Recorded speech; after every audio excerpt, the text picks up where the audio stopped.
अस्सलाम वालेकुम सर जी। वालेकुम सलाम। फरीद भाई कैसे हैं?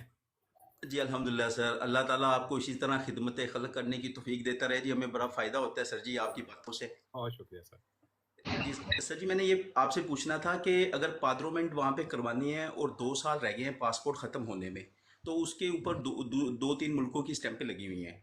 तो सर जी वो उसी पे पार्लियामेंट करवा के तो 2 साल के बाद जब टाइम पूरा हो तो फिर नया पासपोर्ट बनवा के तो वो लगा दिया जाए, तो उसमें यही होगा कि फिर एक ही वो पुलिस रिपोर्ट लगेगी, पीआरसी। जी बिल्कुल। आप ये अभी काइंडली ज़रा किधर हैं? बता दें। अभी फ्रांस में सर। अभी फ्रांस में। अभी पदरौन तो नहीं करवाई?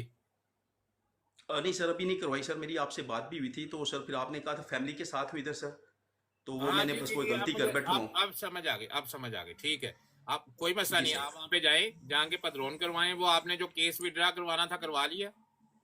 नहीं सर, मैं लॉयर से मिला हूँ पर वो कह रही कि अभी नहीं हो सकता क्योंकि तुम्हारी वो हेयरिंग है, तो पहले तुम उसको सुनो। जी, हंड्रेड तो सर अब परसेंट मैं भी। बिल्कुल। जी सर, इसलिए उसने कहा कि जस्ट बिहाइंड 2 वीक्स लेफ्ट, तो इसलिए आपको अभी हम कुछ नहीं कर सकते, आपको इसको भुगतना पड़ेगा। तो सर अब काइंडली उसमें भी थोड़ा सा गाइड कर देंगे क्या करूँ सर। जी, जेड़ा असैलम कर लो फिर उस असैलम में भुगतना ही पैंदा है। तो इसीलिए बस सर जी हम गलती हो गई। देखे ना, अब आप पैसे भी वकील को दे रहे हैं केस को, असाइलम को बंद करवाने के। यही बात हम हर जी बंदे को कहते हैं कि एक दफा अगर आप इस दलदल में चले गए तो इस दलदल से निकलना बड़ा मुश्किल है। आप मुझे ये जी बताएं सर। कि जिस दलदल में आप ना इंफॉर्मेशन होने की वजह से धंस गए हैं, जिसके अंदर गिर गए हैं दलदल के अंदर से, अब आपके लिए निकलना, असाइलम बंद करवाना इजी काम है? नहीं सर, बहुत मुश्किल है, नींदें उड़ गई हैं रातों की। रातों की नींदें उड़ गई हैं। अब मुझे ये बताओ कि ये जो असाइलम है वो करना चाहिए किसी को, अगर आप विजिट वीजा लेके या लीगल तरीके से या फिंगर दे के यूरोप में आ रहे हो? नहीं सर, कभी भी किसी को ये गलती नहीं करनी चाहिए, पेपरों से भर के कुछ नहीं है, पेपर होंगे तो आपकी ज़िंदगी जो सी है ना वो आसान हो जाएगी। नहीं तो सारी ज़िंदगी आप भागते रहेंगे भागते रहेंगे।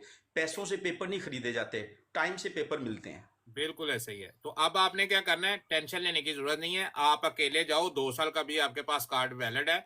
आप जितनी देर यहाँ पे गुजार सकते हो आप यहाँ पे गुजारो, और वहां पे जाके पदरोन करवाओ। 2-3 महीने बाद आते जाते रहो, जैसे मैंने आपको बताया था। तो इंशाल्लाह जितना मैक्सिमम यहाँ जी पे आपका टाइम गुजर जाएगा, वहां पे उतनी आपको जो है वो खुआरी कम काटनी पड़ेगी। जब आपको कार्ड मिल जाएगा, बच्चों को भी कार्ड मिल जाएगा। टेंशन लेने की जरूरत नहीं है। और जो पासपोर्ट, जो वैलिडिटी की पासपोर्ट की बात है, वो आप 1 साल, अगर आपका पासपोर्ट जो है वो अभी वैलिड है, तो आप 1 साल पहले जो है वो पासपोर्ट रिन्यू करवा सकते हो। जैसे ही 360 दिन बाकी रह जाए आपके पासपोर्ट के ऊपर, जो भी आपके इलाके में, फर्ज करो आप वलेंसिया में जाना चाहते हो तो बार्सिलोना में चले जाना। और अगर आप जो है वो जी मैड्रिड के करीब हो तो मैड्रिड एम्बेसी में चले जाना। वहां पे जाके जो है वो अपना पासपोर्ट रिन्यू के लिए जमा करवा देना। जब आपका पासपोर्ट नया बन जाएगा, उसके ऊपर आप पेपर जमा करवाओगे, और आपको जो है सिर्फ पाकिस्तान का पीसीसी जमा करवाना पड़ेगा, दूसरे मुल्कों का पीसीसी जमा करवाने की जरूरत नहीं पड़ेगी।